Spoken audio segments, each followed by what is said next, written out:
Karoline Leavitt gave what might be the dumbest interview I've ever seen her give. She was interviewed by a woman with a British accent, which I know might make you think Karoline sounds smarter during this interview, but she doesn't.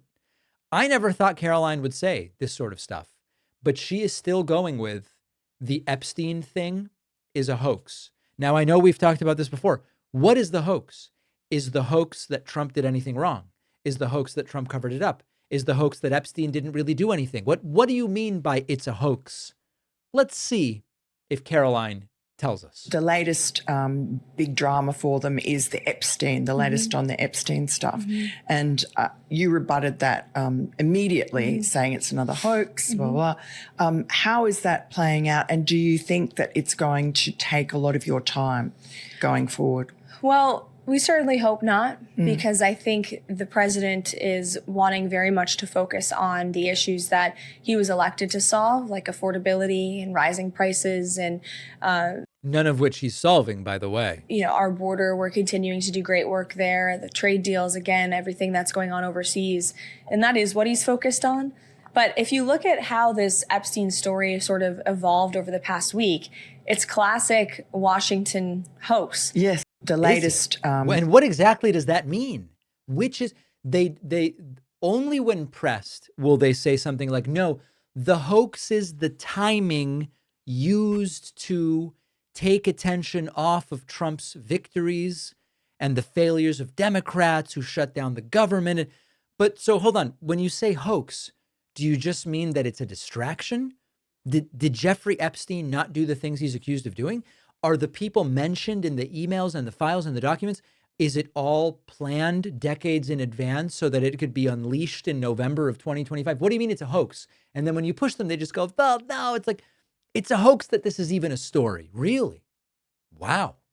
Leavitt is willing to say very dishonest things while claiming to be a child of Jesus with the big cross and the whole religious persona.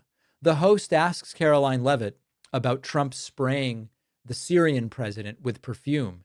And correct me if I'm wrong, I think Karoline Leavitt says, oh, this happens all the time. Trump sprays everybody. The president went, the Syrian president came in and President Trump sprayed perfume all over him. And I just wondered, like, did he smell?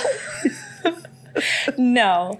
Let me tell you, that happens all the time, not just with the Syrian president, but I've seen it with other foreign leaders. I've seen it with members of our cabinet, myself. He has a cologne and a perfume. Yes. He's just showing off his wonderful sense. He's very generous. Guys, this is just strange. This is, to quote George W. Bush, this is some really weird shit. And now we are pretending that it's normal that the president of the United States walks around the White House spraying people with perfume. What? We're supposed to pretend that that's normal. And then finally, this was a really weird way to ask the question. I don't know how many of you know this. I, quite frankly, couldn't care less about Karoline Leavitt's personal life beyond whether it is a contradiction to her publicly stated beliefs. That I think is relevant, but her husband is a lot older than her, and the host asks about it, but kind of in a really weird way. Tell us about your husband. Sure. And how you met, and also the fact he's, I think, 32 years older than you, which is unusual. But it is.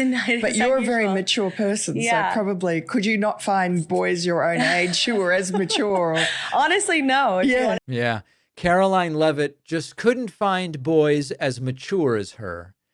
And that's how she ended up with a guy 32 years older than her. Honestly, I don't care who she's married to. My only problem is her spouse bothered by how she is the public face of dishonesty? I don't care if the guy is 18 or 88. I don't care if the guy's Christian, atheist, Muslim, Jewish, whatever. I don't care if it's a guy. I don't care if it's a woman. Are they humiliated by being married to one of the most brazenly and pathetically dishonest purveyors of government propaganda that there has been for a long time? I would be embarrassed. I'll admit that. We have a phenomenal bonus show for you today. Make sure you've liked today's podcast or rated it on Spotify and Apple. Make sure you've signed up at joinpakman.com. Make sure you've just hit the subscribe button on YouTube as we push to 3.5 million subscribers. I will see you on the bonus show, and then we will be back tomorrow. It is easy to forget how many great family photos you have until you put them all in one place and see them. And our sponsor, Aura Frames, makes the digital frame I've been using in my house for years, and it is one of my favorite gifts to give other people. The Aura frame I gave my dad a few years ago has photos going back so long. He walks by it every day. He loves it.